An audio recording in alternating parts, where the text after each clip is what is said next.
Sveiki, girdėjau versiją, kad dėl kamščių Vilniuje yra kaltas sakurų žydėjimas. O gal šiaip tiesiog pavasaris kaltas. Žmonės pradeda svajot, o gal net ir mato merginas trumpom rankovėm ir dėl to vairuot nebemoka. Nu jo, šioks toks judėjimas yra, reik pripažinti.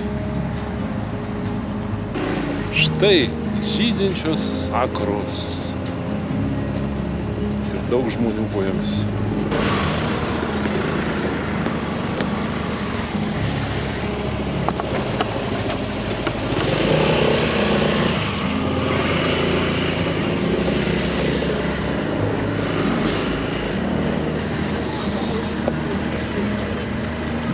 Aš tai sakyčiau, kad dėl visko kalti arba nekalti, tiesiog priežastis atsipūtę vilniečiai.